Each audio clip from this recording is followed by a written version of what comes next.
imurenge.com imurenge.com.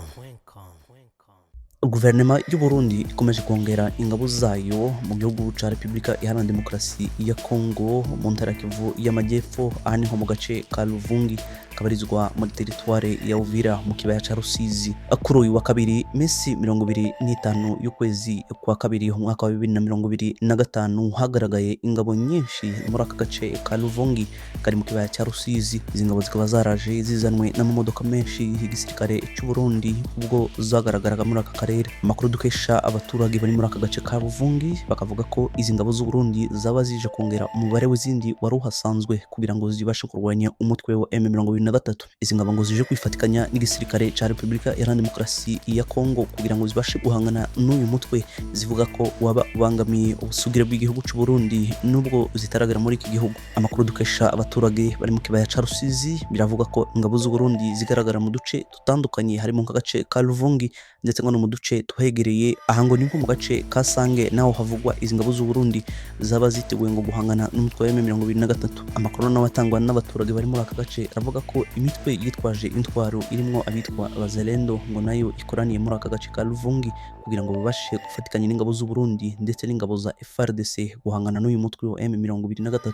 Umutwe wa M23 nyuma yaho ufatiye agace ka Kamanyola ngo waba uri mu gace kegereye Luvungi ahitwa Katogota, aho umaze igihe kirenga iyenga nyuma yo gufata aka gace ka Kamanyola. Ingabo z'u Burundi zoherejwe mu gihugu ca Repubulika Iharanira Demokarasi ya Kongo mu rwego rwo gufatikanya n'igisirikare ca FARDC kugira ngo zibashe kurwanya imitwe yitwaje intwaro cyane cyane umutwe wa M23. Ingabo z'u Burundi zagiye zigaragara mu ntambara nyinshi ni nko mu duce tw'intara ya Kivu y'Amajyaruguru no mu mujyi wa Goma. Uyu mujyi ukaba waraje kwigarurwa n'ingabo za M23 ukaba warahirukanye ingabo za FARDC n'igisirikare cy'u Burundi. Imirwano nanone yaje gukomereza mu ntara ya Kivu y'Amajyepfo ubwo nanone ingabo z'u Burundi zafatikanyije n'ingabo za FARDC n'imitwe y'Abazalendo, ariko nanone ibi ngo bikaba bitaratumye umuhana mukuru w'intara ya Kivu y'Amajyepfo Bukavu ufatwa n'ingabo za M23.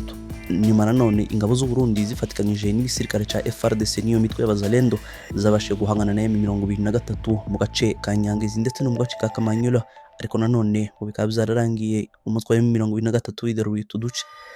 Abaturage benshi batuye mu kibaya ca Rusizi ndetse no mu muhana wa Uvira baravuga ko batewe ubwoba no kwegeranwa kw'ingabo z'u Burundi, bakavuga ko ibi byagira ingaruka ku mutekano w'abaturage. Izindi ngabo z'u Burundi nanone ziravugwa mu misozi yunamiye umuhana wa Uvira ngo zashinze amahema, bikaba bivugwa ko ziteze nazo ngo kuba zahangana n'umutwe wa M23 mu gihe waba wigaruye ikibaya ca Rusizi. Abaturage baturiye Uvira bavugwa ko umutekano muke ukomeje kugaragara muri utu duce kandi ngo ukaba ubaraje shinga kuko ngo ubu n'ingabo za leta zibarirwa muri utu duce ngo nazo ubwazo zibangamiye umutekano w'abaturage aho zikora ibikorwa by'urugomo ko kwiba, gufata abagore ku ngufu ndetse no kwica abaturage. Kuri uyu wa gatatu igisirikare ca Repubulika Iharanira Demokarasi ya Kongo biciye muri 33e Region Militaire ndetse na Secteur Opérationnel Sokola de Sud Kivu basohoye amatangazo avuga ko batangije operation yo guhiga abasirikare mu baba barenga ku mategeko bakaba bica abaturage. Igitangazo ry'igisirikare rikaba rivuga ko ibi byose bikorwa mu kugira ngo babashe kugarura umutekano w'abaturage muri aka gace ka Uvira. Abasirikare benshi babarirwaga mu duce dutandukanye bagiye bapanga ndetse no mu biro bya leta aho abakozi bagiye bahunga.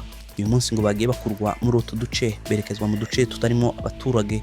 Ibi ngo bikaba byakozwe muri gahunda kugira ngo bagarurire abaturage umutekano no kugira ngo imirimo ya leta ibashe gutangira. Kandi nyuma yaho abapolisi benshi bari barahungiye mu gihugu cy'u Burundi bagaruriwe ku butaka bwa Repubulika ya Demokarasi ya Kongo binjiriye ku mupaka wa Kavimvira. Uyu munsi umuyobozi w'intara Kivu y'Amajyepfo wungirije Maître Jean-Jacques Elakano akaba yakoresheje inama ya mbere y'umutekano mu muhana wa Uvira. Uyu akaba yatangaje ko umuhana wa Uvira ugiye kuba umurwa mukuru w'intara Kivu y'Amajyepfo by'agateganyo mu gihe ingabo za M23 zike mu muhana wa Bukavu. Maître Jean-Jacques Elakano yavuze ko ibi byose biri gukorwa kugira ngo abaturage babashe kwegerezwa ubutegetsi no kugira ngo babashe kurindirwa umutekano bikwiye. Umuyobozi mukuru w'intara Kivu y'Amajyepfo bwana Jean-Jacques Purusi bikaba bivugwa ko yakiriwe na President Tshisekedi.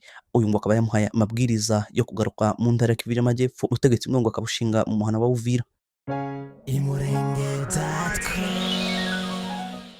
imurenge.com